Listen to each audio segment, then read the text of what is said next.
Son bir hafta içerisinde özellikle Şengal ve çevresinde yaşanan gelişmeleri izleyicilerimiz için özetleyebilir misin? Şengal halkının bu gelişmeler karşısındaki tepkileri nelerdir? Aktarırsan ve değerlendirirsen, yorumlarsan seviniriz. Sözü sana verelim.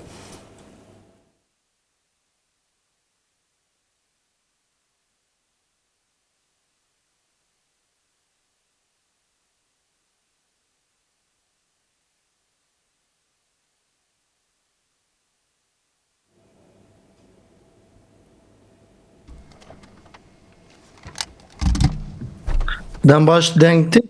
Denk heye ya.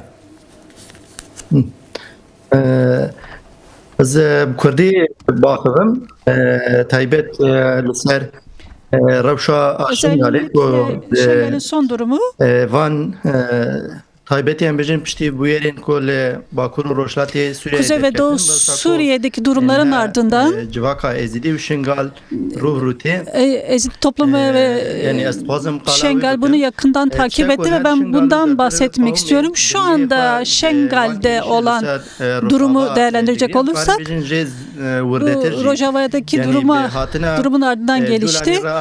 Jolani'nin Suriye'ye gelmesinden sonra, iktidara gelmesinden sonra burada Şengal hakkında gizli tartışmalar yapıldı. Bu son süreçte Şengal'de bir yıl önce yapılan sonuçlara göre Şengal etrafında bazı hareketlilikler başladı. Aslında bu daha önce yapılan bu görüşmelerin sonucudur. Yani Şengal üzerinde yapılan bu son durumlardan bahsedecek olursak bir süre önce Hakan Fidan'ın bir açıklaması olmuştu. Bu açıklamada çok dikkat çekici şeyler söyledi. Bu hepimiz için de geçerli. Özellikle Irak'ın durumu, Şengal'in durumu hakkındaydı. Bu ilk defa Irak hükümetinin tepkisi gerçekleşti aslında. Yani Hakan Fidan'ın konuşması hakkında tepkisi gerçekleşti. Fakat biz sonra anladık ki Irak Hakan Fidan ya da Türkiye'ye karşı olmadığını anladık. Hakan Fidan ve onların Şengal hakkında bir gizli planları vardı. Fakat Hakan Fidan bazı bölümlerini aslında deşifre etmişti. Bu ardından da zaten olağanüstü durumlar Şengal'de gelişti. Bundan 2 gün önce Musul valisi Hakan Fidan'ın konuşmasını aslında tamamladı. Hakan Fidan nasıl ki Irak yetkilileri Haçlı Şabi hakkında değerlendirmeleri olmuştu. Bundan bahsetmişti. Vali bu açıklamasında, konuşmasında Şengal'e dönük bir operasyon başlayacağını, Irak güçleri ve Haçlı Şabi'nin yardımıyla gerçekleşeceğini söyledi burada. Bunlar buradaki güçlerin aslında yasal olmadığını söylüyor. Halbuki buradaki güçler hepsi Şengal'e saldırı sürecindeki güçlerdi. Fakat bu güçler yasal olarak görülmüyorlar. Fakat Hakan Fidan'ın konuşması ardından burada Rojava'da gerçekleşen, Kuzey ve Doğu Suriye'de gerçekleşen durumun aynısını Şengal'de tekrarlamak istiyorlar. Yani burada halkların ortak yaşamını, çünkü burada Ezidiler dışında Şialar, Sünniler de var.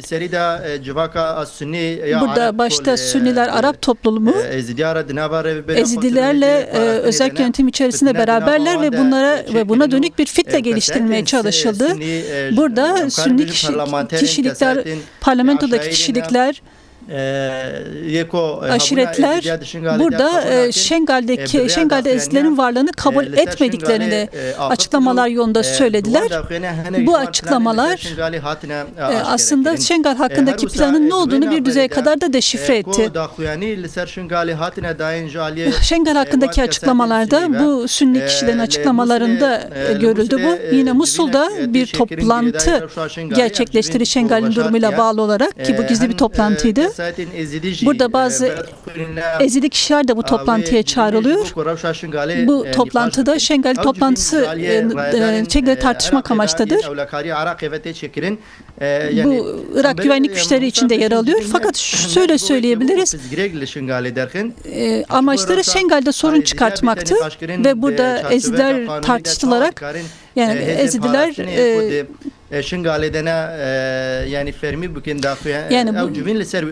aslında bunun üzerinde olması gerekiyordu. Şengal'deki güçlerin nasıl yasallaşacağı üzerinde olması gerekiyordu. Fakat bu toplantıda bazı Sünni kişilikler ve Şialar, bazı Şia kişiler, Haçlı Şabi bu toplantıda şunu söylüyorlar. Burada YBŞ, YJŞ'nin ya da Ezidi güçlerini resmileştirmeye gerek yok. Onları resmileştireceğimize bazı planları burada dağıtalım deniliyor ve bu toplantının ardından Irak hükümeti burada Şengal'de bazı karışıklar olmasına izin veriliyor.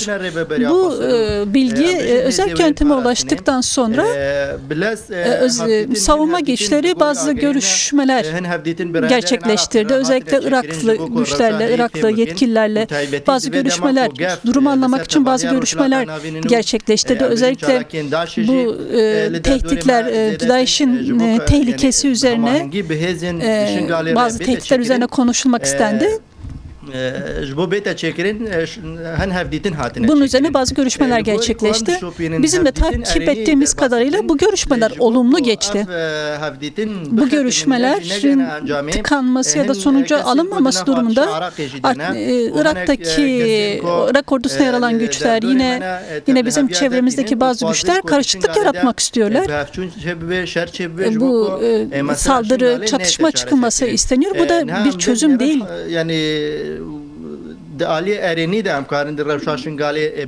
Burada eğer Şengal'in durumu, Şengal'in Irak hükümetiyle ilişkilerini değerlendirmek istersek aslında bunlar olumludur.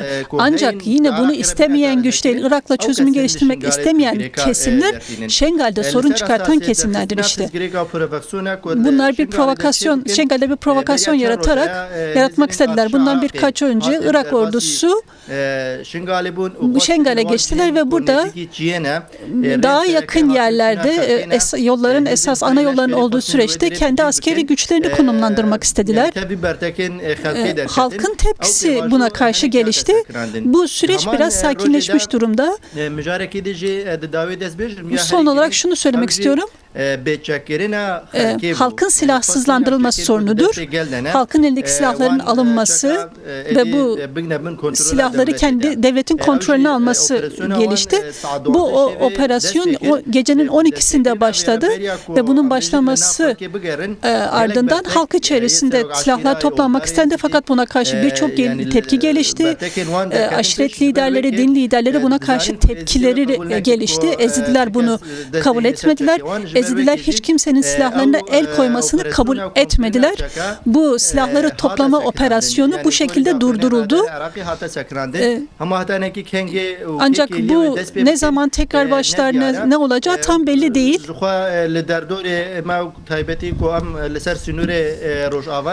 Biz aslında Rojava sınırı üzerindeyiz de burada DAEŞ'in eylemleri geçmişte oldukça da fazlaydı. Tabii bu da kaygı yaratıyor. Buna karşı Ezidi toplumu da bir hareket halindedir.